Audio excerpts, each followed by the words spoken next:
Welcome back, my fellow music lovers and listeners, to Multifaceted Media Entertainment. And today we're going to be talking about this new album by J. Cole, The Off Season. So without further ado, let's get it. So the album kicks off with the song 95 South, which is a pretty banging opener to the album, which features J. Cole rapping over this very triumphant type instrumental. And this song is basically J. Cole professing his potency and his dominance in the rap game with lines like, "What you sold, I tripled that."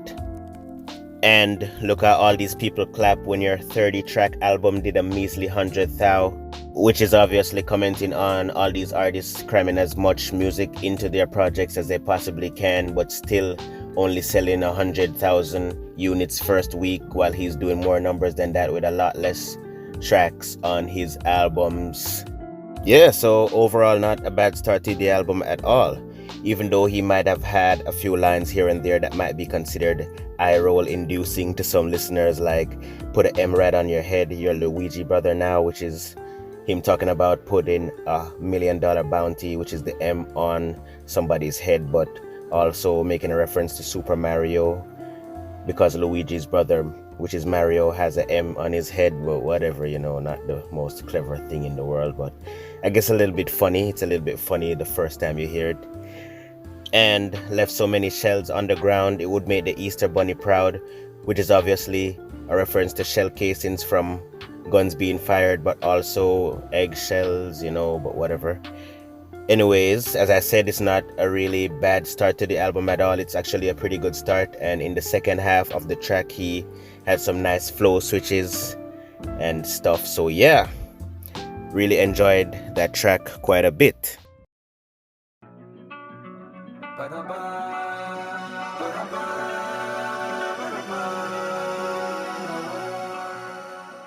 Copyright claim be gone. So the following track, Amari, kicks off with these pretty sweet vocal harmonies by J. Cole, as you just heard, which leads into J. Cole rapping with this kind of sing-songy flow, which I'm not really too much of a fan of, but it's not really too bad here. Could have been a lot worse.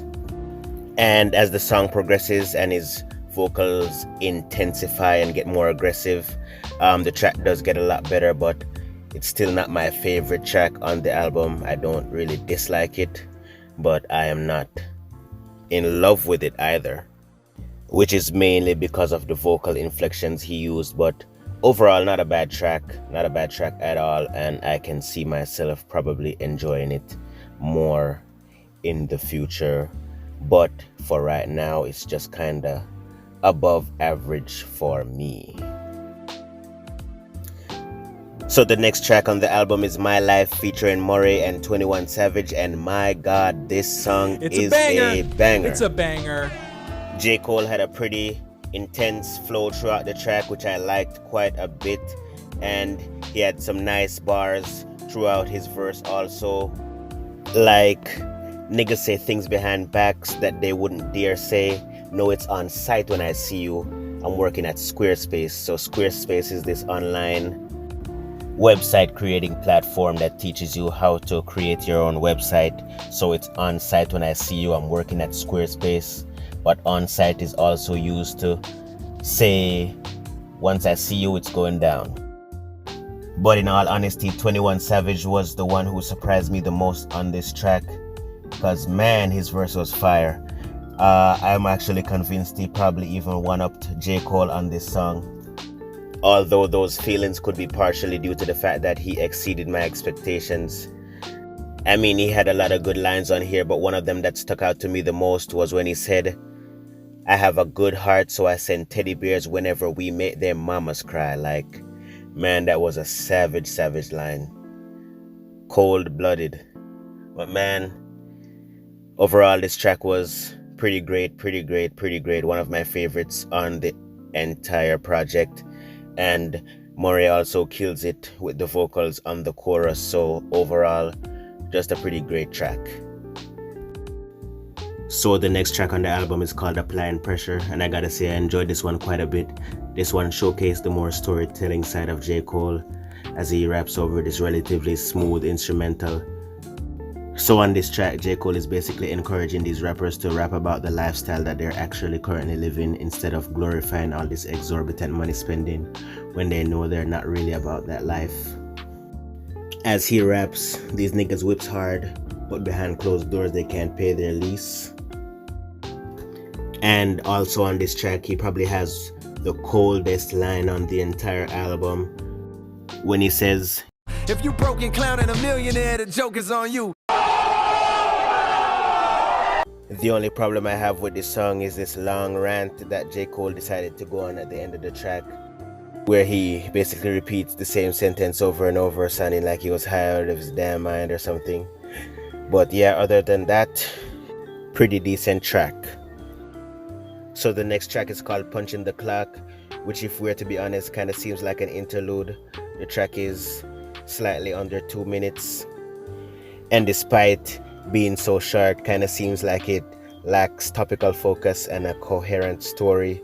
Well, it's not that bad, but it's kind of just okay while it's on. So on the next track, 100 Mil, J. Cole just hits us out of the gate with these auto-tuned vocals that, I gotta be honest with you, annoyed me as hell as I started listening to this track. I was like, geez, are we really in for one of these things? And then J. Cole closes out the track with these melodic harmonies by Bass, and I'm there like, you really think this song deserves that kind of payoff? Nah.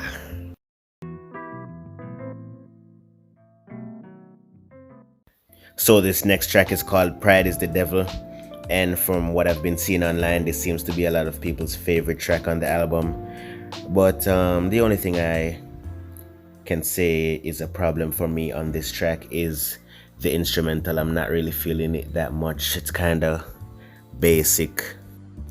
But hey, we got a surprise Lil Baby feature on this song, and yeah, Lil Baby did this thing on here.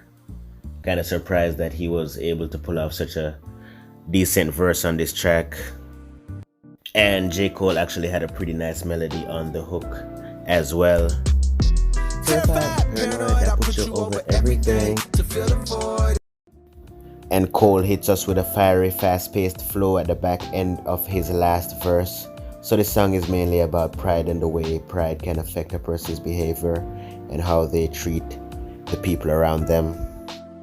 Not a bad track lyrically, but the beat was kinda meh for me.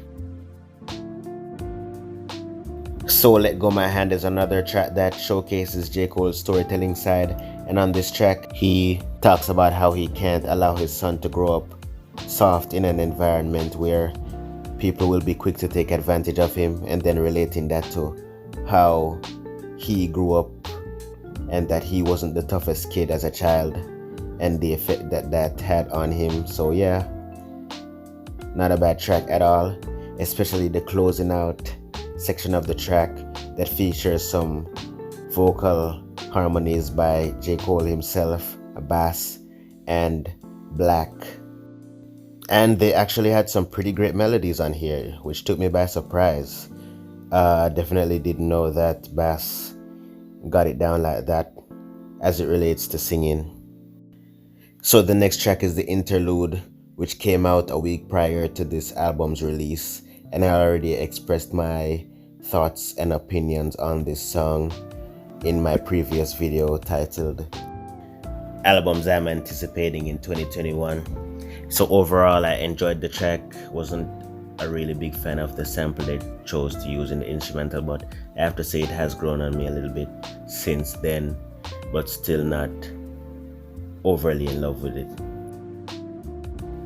The Climb Back came out back in 2020, and it was actually one of my favorite songs of that year when it came out, and it's been on my playlist ever since. Absolutely love this song from start to finish.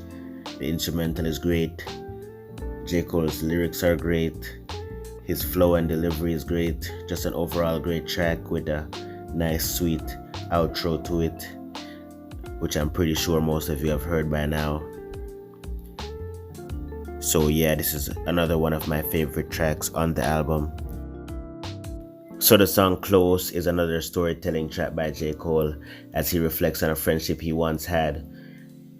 with someone he was very close to, but they started to drift apart as that friend got close to gang affiliations and drugs and so on and so forth.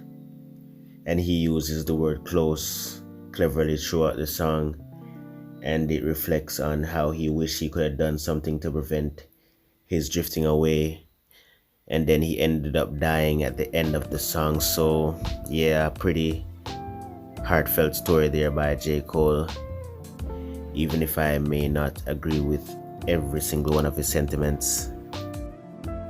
So the final track on the album is called Hunger on the Hills, and on this song J. Cole kind of has this subdued flow and delivery that transitions into this sing-songy type flow again that I'm not too big on.